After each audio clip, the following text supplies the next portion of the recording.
Hi ಎಲ್ರಿಗೂ ಇವತ್ತು ಒಂದು ಟ್ರಿಪ್ ಹೋಗ್ತಾ ಇದ್ದೀವಿ. ಟ್ರಿಪ್ನ ಒಂದು ವ್ಲಾಗ್ ನಿಮ್ಮ ಜೊತೆ ಶೇರ್ ಮಾಡ್ಕೊಳ್ತಾ ಇದ್ದೀನಿ. ಹಾಗಾಗಿ 2 ಡೇಸಿಂದ ವೀಡಿಯೋಸ್ ಹಾಕೋಕ್ಕಾಗಲಿಲ್ಲ.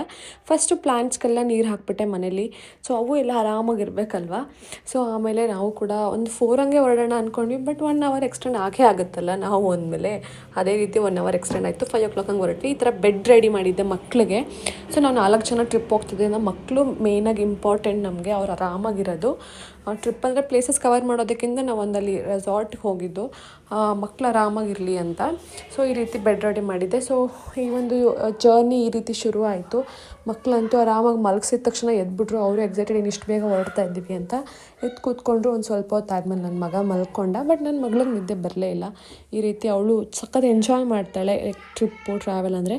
ಮೇಯ್ನಾಗಿ ಈ ಟ್ರಿಪ್ ಅವಳಿಗೋಸ್ಕರನೇ. ಅವಳ ಬರ್ಡೇ ಇತ್ತು January 7th. ಅದಕ್ಕೋಸ್ಕರ ಹೊರಟ್ವಿ ನಾವು ಈ ಒಂದು ಟ್ರಿಪ್ನ. ಯಾವಾಗಲೂ ಮನೇಲಿ ನಾವು ಸೆಲೆಬ್ರೇಷನ್ ಮಾಡ್ತಿದ್ವಿ. ಬಟ್ ಈ ಸರಿ ಸ್ವಲ್ಪ ಚೇಂಜ್ ಇರಲಿ ಅಂತ ಹೋಗಿದ್ದು. ತುಂಬ ಚೆನ್ನಾಗಿತ್ತು. ಅಪ್ಕಮಿಂಗ್ ವೀಡಿಯೋಸ್ ತುಂಬ ಎಕ್ಸೈಟೆಡ್ ಆಗಿ ಚೆನ್ನಾಗಿರುತ್ತೆ. ವೆಯ್ಟ್ ಮಾಡ್ತಾಯಿರಿ. ಆ್ಯಂಡ್ ಆಲ್ಸೋ ಪೇಜ್ನ ಯಾರಾದರೂ ಇನ್ನೂ ಟ್ರಾವೆಲ್ ವೀಡಿಯೋ ಮಕ್ಕಳ ಜೊತೆ ಯಾವ ರೀತಿ ಟ್ರಾವೆಲ್ ಮಾಡಬೇಕು ಅನ್ನೋವಂಥ ವೀಡಿಯೋಸ್ ನೋಡೋ ಇಂಟ್ರೆಸ್ಟ್ ಇದ್ದರೆ ಅವರು ಕೂಡ ಈ ಒಂದು ಪೇಜ್ನ ಫಾಲೋ ಮಾಡ್ಕೊಳ್ಳಿ. ನಿಮಗೆ ಒಳ್ಳೊಳ್ಳೆ ಟಿಪ್ಸ್ ಎಲ್ಲ ಕೊಡ್ತೀನಿ. ಮಕ್ಕಳಿಗೆ ಮೇಯ್ನಾಗಿ ಚೆನ್ನಾಗಿ ಫ್ರೂಟ್ಸ್ ಕ್ಯಾರಿ ಮಾಡಬೇಕು. ಮಕ್ಕಳಿಗೆ ಮನೇಲಿ ನಾವು ಫ್ರೂಟ್ಸ್ನ ತಿನ್ನಿಸಿ ರೂಢಿ ಮಾಡಿರಬೇಕು. ಆವಾಗ ಮಕ್ಕಳು ಎಲ್ಲಿ ಹೋದ್ರೂ ಫ್ರೂಟ್ಸ್ ತಿನ್ಕೊಂಡು ಆರಾಮಾಗಿರ್ತಾರೆ ಅಂತ ಹೇಳ್ಬೋದು. ನನಗೆ ಇದು ವರ್ಕ್ ಆಯಿತು ಈ ಒಂದು ಐಡಿಯಾ. ಆ್ಯಂಡ್ ಇಲ್ಲಿ ಅತಿಥಿ ಅಂತ ಹೇಳಿ ಒಂದು ಪ್ಯೂರ್ ವೆಜ್ ರೆಸ್ಟೋರೆಂಟ್ ಬ್ರೇಕ್ಫಾಸ್ಟಿಗೆ ನಿಲ್ಲಿಸಿದ್ವಿ ನಾವು. ಆ್ಯಕ್ಚುಲಿ ಅದೇನು ಕುಶಾಲನಗರ ಹತ್ರ. ನಾವು ಇನ್ನೂ ಮುಂದೆ ಹೋದರೆ ಹೋಟೆಲ್ಸ್ ಇರುತ್ತೆ ಅಂತ ನಮಗೆ ಗೊತ್ತಿರಲಿಲ್ಲ, ಐಡಿಯಾ ಇರಲಿಲ್ಲ. ಬಟ್ ಇಲ್ಲೂ ಕೂಡ ತಿಂಡಿ ತುಂಬ ಚೆನ್ನಾಗಿತ್ತು, ನೀಟಾಗಿತ್ತು.